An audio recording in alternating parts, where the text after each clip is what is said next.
Quel est le vrai bilan de la digitalisation sur l'emploi à ce jour? Il y a quelques années, face aux avancées de la robotisation, de l'intelligence artificielle, la thématique de la fin du travail est revenue sur le devant de la scène. Faisant écho à cette nouvelle vague de pessimisme technologique, une étude de Frey et Osborne de 2013 avait défrayé la chronique en signalant le fait que 47% des métiers américains étaient hautement exposés à un risque de digitalisation à horizon de 10 à 20 ans. L'accélération digitale annonçait un tsunami sur l'emploi. Force est de constater que face à ces prophéties, l'emploi est étonnamment résilient et même plus que résilient. Les données les plus récentes montrent que la population en âge de travailler n'a jamais été aussi intensément mobilisée dans l'emploi qu'au cours des dernières années dans la majeure partie des économies avancées, à l'exception des États-Unis qui n'ont pas totalement retrouvé leur sommet des années 90.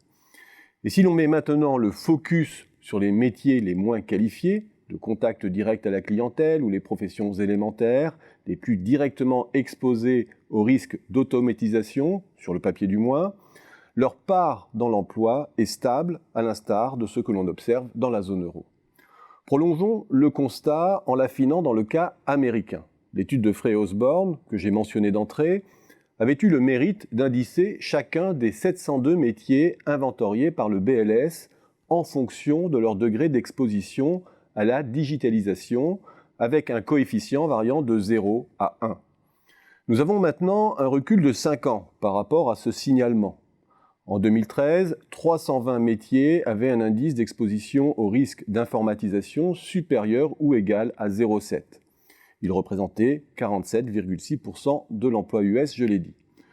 Comment a varié cet emploi depuis cette date jusqu'à la mi-2018, dernier point connu? Il a progressé de 7% dans un contexte où l'emploi total américain a augmenté de 9,2%. Premier constat à ce stade, les écarts sont relativement faibles, bien loin des craintes relayées alors par les collapsologues du digital. Focalisons-nous maintenant sur les 141 métiers à très haut degré d'exposition avec un niveau de menace supérieur ou égal à 0,9 qui en 2013 représentait 31% de l'emploi américain. Là encore, on observe une croissance continue de ces emplois avec une progression de 5% en cumulé, certes inférieure à la moyenne US, mais qui demeure significative. Et ce qui frappe dans cet échantillon de métiers, qui dispose de toutes les caractéristiques pour être balayé par les avancées et la diffusion numérique, c'est l'extrême dispersion des performances. 87 de ces 141 métiers sont en croissance positive et 51 croissent à un rythme supérieur à celui de l'emploi américain. Et si je mets maintenant le focus sur les métiers dont le risque est élevé sans être extrême, leur indice étant supérieur à 0,7 et inférieur à 0,9, je constate que leur progression de 12% est supérieure à celle des emplois à moindre risque. Bref, la digitalisation n'agit ni de façon rapide, ni homogène, ni avec l'ampleur attendue par certains. Ce que montre l'analyse par métier, c'est que les petits emplois de services liés à la personne, aux services de contact, à la santé, au tourisme, à la sécurité, à l'accueil, etc., ont non seulement la peau dure face aux robots, mais qu'ils prospèrent dans la dernière période. Parmi les progressions les plus notables, qui ne sont pas liées à des effets de mode comme les manucures, il y a les métiers de la restauration, en cuisine comme en salle, les fonctions d'assistance dans la santé, la distribution d'assurance ou postale, les métiers d'accueil, et même le métier de caissier, qui progresse encore de 7%. Bref, le monde ne se transforme pas en grand distributeur automatique.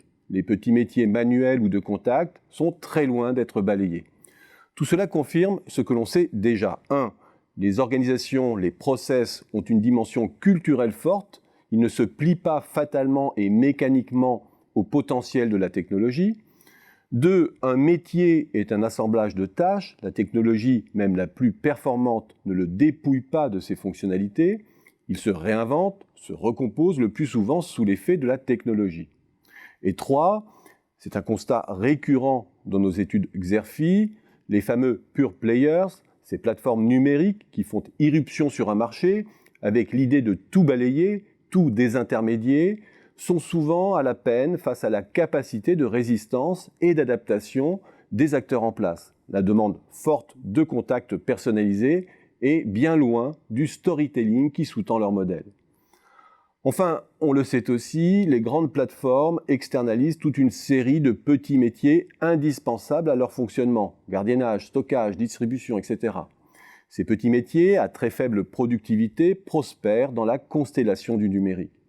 Et cette vraie vie des métiers surligne les effets de composition en faveur des petits jobs à basse productivité, qui rendent bien moins paradoxales les faibles performances globales de nos économies en matière de productivité.